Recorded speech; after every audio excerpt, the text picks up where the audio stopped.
Welcome to United Recording. My name's Robin Goodchild. I've been here about 20 years, which is perhaps a third of the studio's history. I'm excited today to take you around the studios, kind of give you a backstage look at our workings here. During the tour, I'm going to show you the rooms, talk to you about some of the history of the place, who built it, the acoustics, who's recorded here, some of the gear, a bunch of stuff we're going to talk about.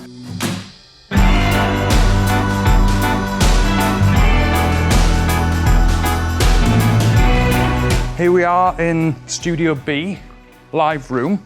This was Bill Putnam's first room in this building. He built Studio B first, and he quickly gained notoriety as a fantastic tracking room.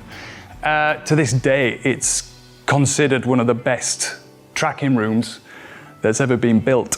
I mean, if you look at the acoustic design, there's no parallel surface in this room. The ceilings are all angled. This was designed in a time before, complex computer algorithms would tell you, put that wall there and make it out of that. This was all from the brain of Bill Putnam. And I mean, this room has drawn some of the biggest artists of all time, dating back to 1958 when Ricky Nelson had the very first #1 Billboard chart topper with a song called Poor Little Fool. From then on, it's kind of hasn't stopped, and the list reads as a veritable who's who of music. Frank Sinatra, Bing Crosby, Crosby, Stills and Nash, the Everly Brothers, then on to more modern recordings from Adele, Queens of the Stone Age, Iggy Pop, Bob Dylan, James Taylor. I mean, the list is kind of endless. And the great thing is this room is as it was in 1958, and it's just stood the test of time, and we're still here. We have a drum set up under what we affectionately call the drumbrella. It's a really kind of a magnificent addition to this room, and it was actually Alan Sides who put it in when he took over this room in 1978, before the whole building became Ocean Way. He put this in, and it operates on a winch.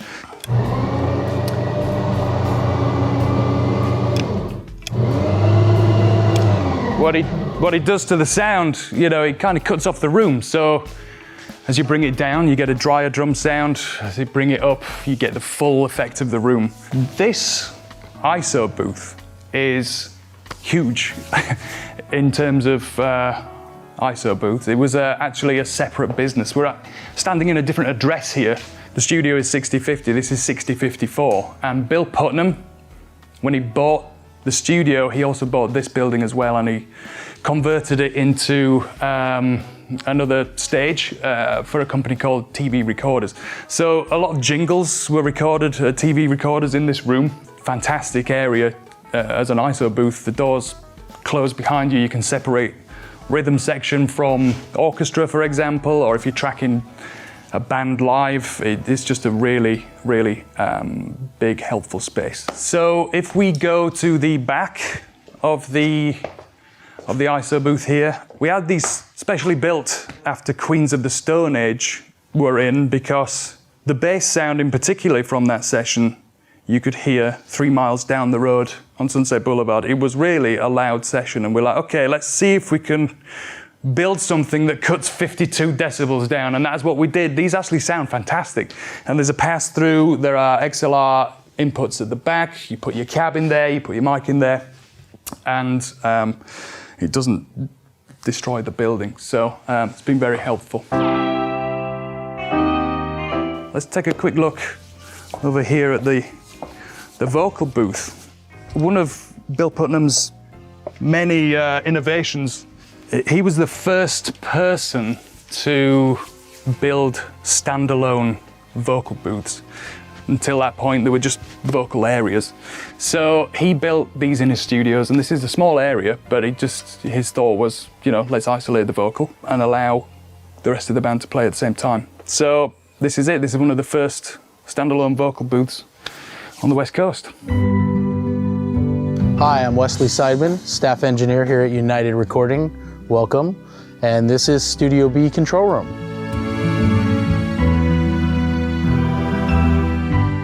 Centerpiece of the control room is the really nice vintage Neve 8088. From what I've been told, it's actually one of the first and last 8068s that were made that were joined. This console originally was from RPM in New York. Countless records were done on it, a bunch of REM records. Years later, it went to the document room in Malibu and then was acquired by Alan Sides when it was Ocean Way, and it's still here today. Every channel's 31102s, sounds fantastic. It's definitely one of the better Neves that I have worked on.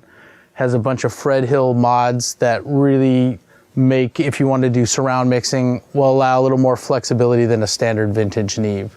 The monitoring here is pretty diverse. The main speakers are Alan Sides custom monitors from Ocean Way that people have been using for years and years and love. One of the reasons people come here, because they like, big speakers to be pretty loud. The control room's very nice, accurate, pretty commodious. Plenty of outboard gear. Each of the rooms here have a vintage Fairchild 670, which is a favorite of pretty much most people. LA2s, 1176s. So it really enables you to get any sound you're looking for if you're going for modern, vintage. A lot of people do want the vintage because that is obviously the legacy of the studio. So many countless records, you can hear it. And you meet the musicians who walk in and they say, man, I've been coming here for 40, 50 years. It's pretty special. Studio A live room. This was actually Bill Putnam's second live room in this building. He actually built Studio B before he built Studio A. This room really does something to sound. It sounds so open and warm and natural, and that's what it does to everything in this room. Our large ISO booth. So this is actually Frank Sinatra's podium. He liked to get on this podium when he's doing vocals and kind of stand and sing in the middle of the room. This is a legendary studio built by the famous Bill Putnam. As you can see, we have a 72 input Focusrite console. It's actually number 4 of 10 that were ever built. Focusrite, the company, started as a project by Rupert Neve in 1985 when he was basically commissioned by George Martin to augment his Neve consoles at Air Studios. Then came into play the ISA 100 modules that then later became the building blocks for this console. We have, vintage LA2As, Pultecs, a Fairchild, some Langs and 1176s. A nice vintage BCM10 for people who want, the Neve sound basically. So this gives them a complement of the Neve sound along with Focusrite. Okay, up we go to the second floor. These offices used to be the offices of Frank Sinatra's Reprise Records. He started that record label here, and that office just to your left there, that was Frank's office. So as we go into the bowels of the building, this is Echo Chamber A, built specifically for Studio A by Bill Putnam, and it was his personal favorite chamber. If we just take a look here, that's a bit hard to get open. So this is Studio A chamber. You can see it's a cavernous, reflective space.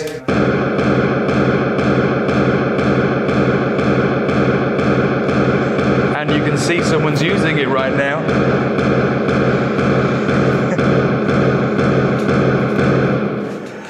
So yeah, this was one of Bill's favorite chambers. Bill Putnam was actually the first person to bring artificial reverb to the States. It had happened first in the UK, but he started that at his first studio in Chicago, Universal Recording, and basically he used his restroom and he liked how it sounded, so he built purpose-built echo chambers here. Les Paul actually built them in Capitol before he built them here, but it was Bill's idea, and I don't think anybody would argue. This is the plate room. We have 6 EMT 140s in here. This is plate reverb. This used to be a separate echo chamber, but you can see how big these things are. So here we have 6 of them.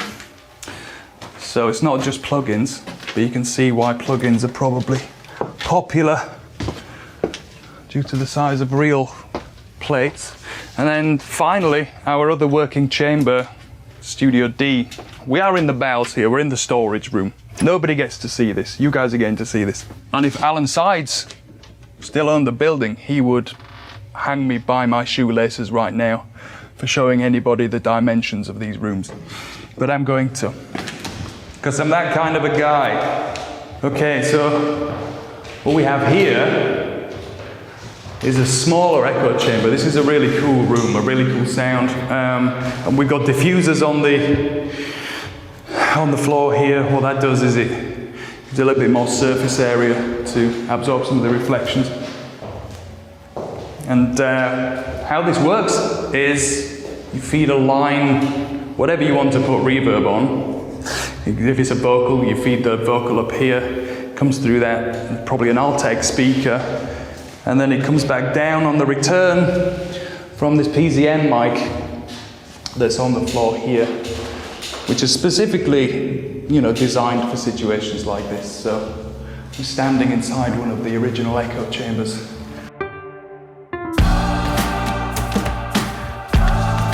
Okay, here we are at the mic locker, perhaps the most secure room in the entire building. We've got quite a famous collection of mics here, approaching 300 microphones we have in this locker here, which is a big collection. It's maybe not the largest collection, but the reason it's so special is the quality of the microphones that are in here, and most of them are vintage tube mics, is a result of them being hand-picked by Bill Putnam and Alan Sides, who basically went around studios when new transistor mics were coming into fashion. Nobody could be bothered with those clunky power supplies anymore, so they bought up studio after studio. They literally had thousands of vintage tube microphones, and they hand-picked the very best ones, and they sold the rest. And the ones that they picked are in this locker today. There's Ray Charles playing a 610 console. Guy could play anything. Let's head into Studio D. And Alan Sides wanted to put this in as a standalone mix room in the early 2000s. I mean, we have had a tenant in here for about 5 or 6 years now. I can't, in the interest of client confidentiality, I won't tell you who it is, but they've done quite a few records in here. I think there's a great shot on the wall somewhere of Willie Nelson and Chris Christopherson in this room. I remember Willie pulling up in his big tour bus, coming out in a cloud of smoke. That was fun. Okay, well, thank you so much for joining us on a tour of United Recording. I've really enjoyed showing you guys the space, and think of us for your next recording.